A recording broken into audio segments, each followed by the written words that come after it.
Three, two.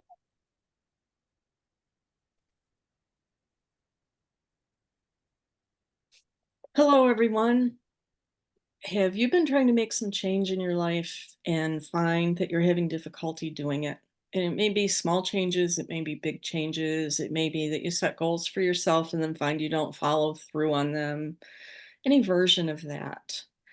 And perhaps you realize that what you're dealing with is what's commonly called resistance, which also is a version of fear of the unknown. My colleague and I are here today to share some ideas and tips and some of our wisdom and experience with you. I'm Kelly Myszkowski. I am a transformational life purpose sync with your soul coach. And my colleague Caren Cooper is here with me today. She is also a trauma informed mindset coach. So, Karen, we chit chatted a little before hitting record here, and I would love to turn this over to you and have you start us off today. So, hi everyone. Happy Thursday. It's February. Yay. Feels like January was like 4 years long. But anyway, what we were talking about prior to hitting record was, yeah, the fear of the unknown and the resistance and how mind fuckery always shows up. So, what do I mean by all of that? Let me give you an example. So, um, I'll give you an example of resistance. Well, you know what? I'm not even, I was gonna say give you an example, but here's the thing. I want to talk about resistance first, and then I'll talk about mind fuckery, and then I'll talk about fear of the unknown. So what happens is Kelly was saying about making changes. Anytime you go to make a change from anything that you've already been doing, your mind and body are like, what the hell is going on? Because you've been doing the same thing all the time and now you're doing something different and it doesn't comprehend it, it doesn't compute it. So what your mind and body are trying to do is keep you the same and keep you safe. So what happens is it's like, nope, not interested. And then so what happens is there's a form of resistance that shows up because it's like, nope, not happening. And you're like, but I want to do this, in your brain and your body like, nope. And it's like that tug, literally this tug of war that goes on. So that's what one of the things that resistance shows up.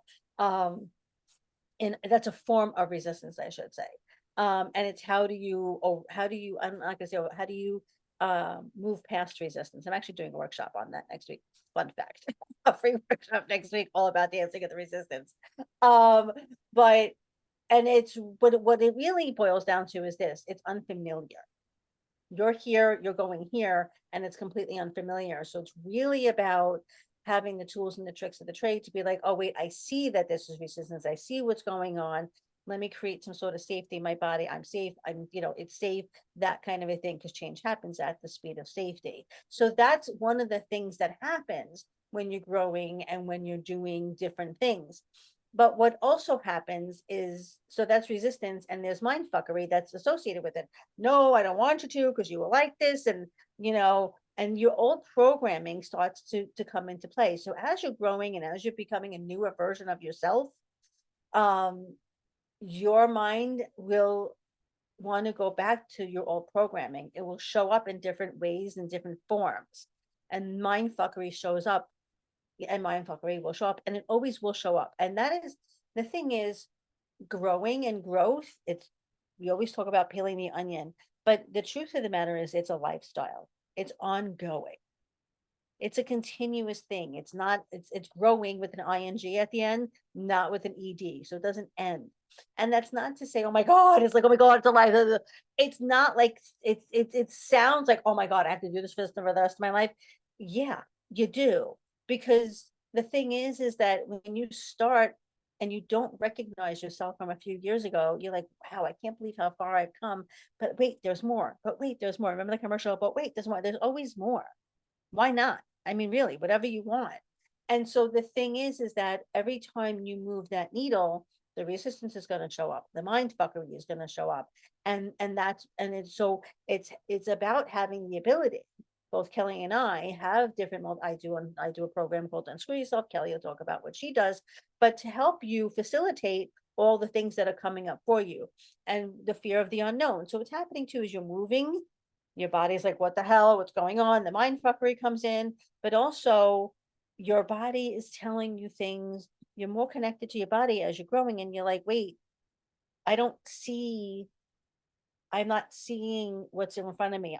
Normally you're the type of person who was like, wait, I need to know what's going on. You need, which is a form of control, by the way.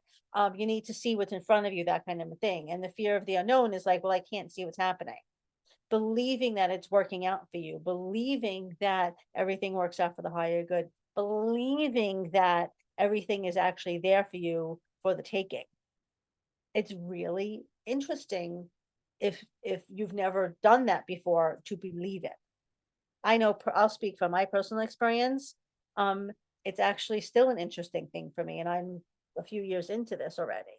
One of my manifestos for this quarter is actually, she is a woman who embraces the unknown. We do she manifestos with my work, and one of them is she is one who embraces the unknown, because I'm a recovering people pleaser, codependent, and control freak. So I was worried about the what if all the time. I was like, well, what if this happens? What if that happens? And I needed to know what was going on at all times, because I didn't, I just needed to know as part of my control, which, by the way, is self-protection. So when you relinquish and let all of that go, as I have, and as I'm continuing to do, okay, now it's like, well, the unknown is, I don't know what's out there. And I'm believing that everything works out for the higher good. And I'm believing that everything is out there. I did a walking meditation this morning. I was telling Kelly about this, and in my walking meditation, it was like, no, everything is there for you. Everything is literally there for you. It's already done. You embody, your higher version of yourself. It's already done. So what are we worried about? Right. And that's what came up for me in my walking meditation. And the thing is, we can't see it. We can't smell it. We can't anything. And then we just, we have to believe and have faith that it's there. So we're afraid of it because we don't understand it, because we've never, it's our programming and our wiring is like, but I need to see it to believe it. Well, let me see it to believe it. And I'm here to tell you that having the tools and understanding it is imperative. Everybody talks about the law of attraction and manifesting and things like that. What that really means, and Jennifer, the funny thing is, I just saw a thing with Jennifer Aniston on Instagram about this, but it's like you're thanking the universe for what's already happened and then taking action towards said thing. It's not like, you're asking for it and just waiting for it to appear. Okay. You actually take action towards something, even though you can't see the next step. It's almost like instinctive.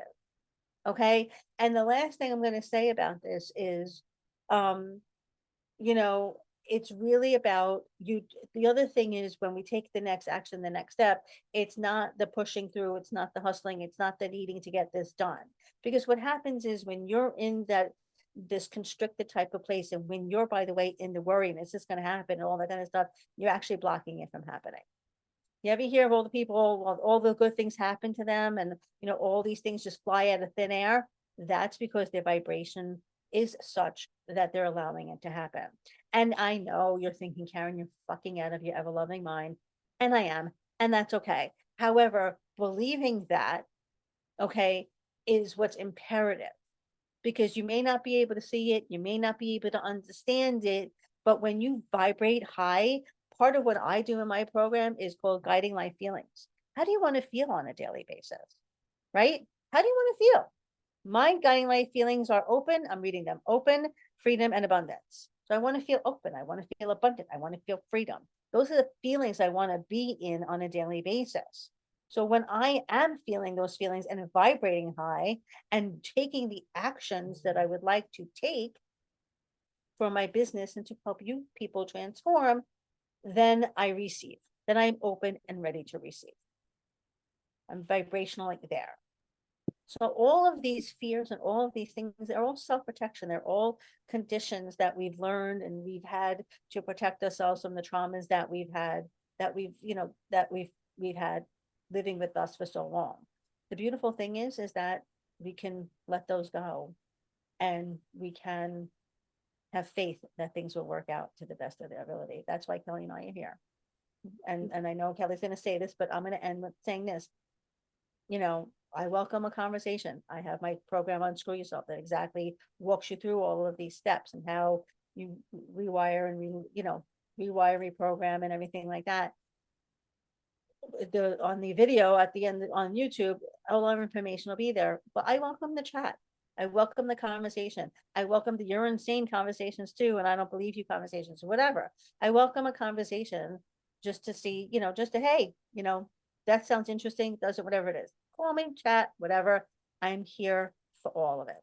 Kelly, I'm gonna give it to you So well said, Karen. And I was making some notes too. I found it interesting. I had a thought crop up right in the beginning, and it was your turn to speak. And so, if the viewers noticed, I did mute myself because I needed to cough. That's one of the ways our body responds to now. what's going on.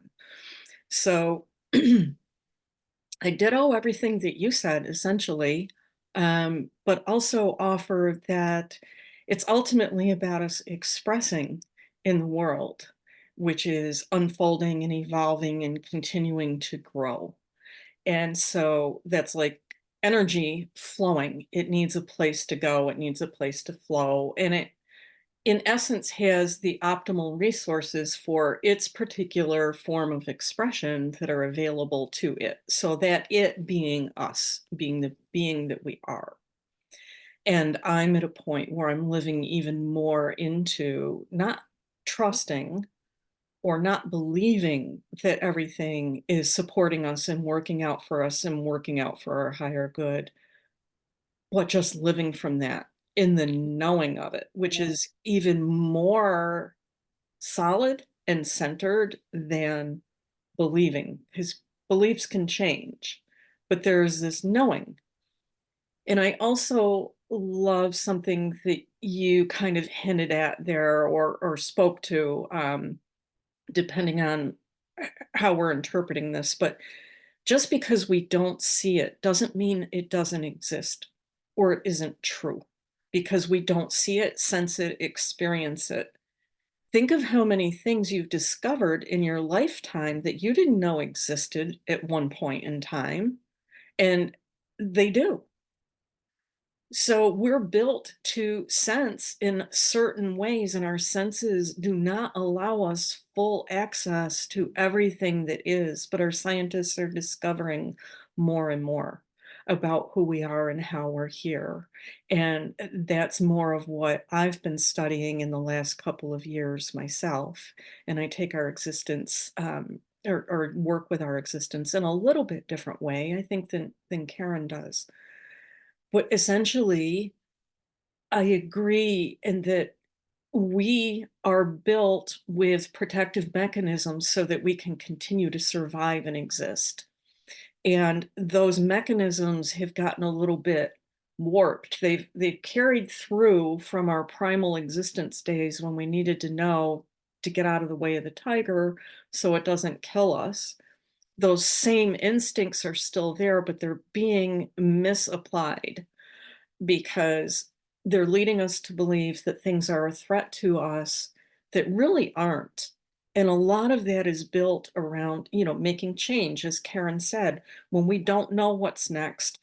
And that part of us is saying, no, don't change anything. You're safe right now. We know you're safe right now. And then, anything that looks like it's a change from what's safe right now could be a threat, and it makes you suspicious, it makes you wary, it makes you fearful, depending on the situation and the circumstances. And then it can keep you from making change. Human design is something that I use a little bit in my practice, which is its own thing, but essentially helps us understand how our energy is in the world and what some of our gifts and traits and talents are, and what some of our shadows and challenges are as well. And there's a whole lot more to it. But what I've learned is that my energy is actually designed to investigate. I naturally want information. I want to know all about it. And I want to know what's next before I start moving towards it, because my energy is looking to connect to something. And I sensed that long before I had my human design analysis done, which confirmed that to me. And human design, by the way, is based on your birth date, time, and location. Those are the only questions you answer. So it's not subjective, it's objective. And as I'm realizing this, that can keep me from making change when the next thing is not yet revealed to me, when I haven't allowed it in. And I've questioned, how can I work with this to a higher level? And it's something that really can apply for everyone. So there are a lot of wonderful tools that you can use and learn along the way to help you as you begin to grow to a higher level of living in the knowing that everything is working for you and for your benefit. Some of the contrasts that you experience, the things that are uncomfortable or that you don't like, help you clarify what that path is, what your desire is that you want. And then my connection is to my center, to being very present in the moment. And if there is no obvious bigger step that is next that feels right to me, what are the baby steps? What am I to do next in this moment that is correct for me in moving forward into that place of allowing my desire to come to me? And it may be taking a nap, it may be having a glass of water, it may be going on vacation, it may be calling a friend, it may be doing business related activities, creating a blog post or a social media post, or having a meeting like this with Karen and doing one of these videos. But that's very different from a regimented life plan with all of these goals that may not serve you really well, but your logical mind says this is how to do it because it worked for somebody else. There is no one size fits all. You're a unique individual. And so within my practice, I help people do what I call sync with your soul and get to know how your guidance is showing up for you. For example, when I was resisting expressing that thought and my throat had a tickle in it, that's telling me there's something that wants out. And I had to ask it to wait for my chance to speak, please. So here I am. So you get to know your body and its responses and what it's telling you. And then when those responses haven't been tended to, then they become discomfort and disease.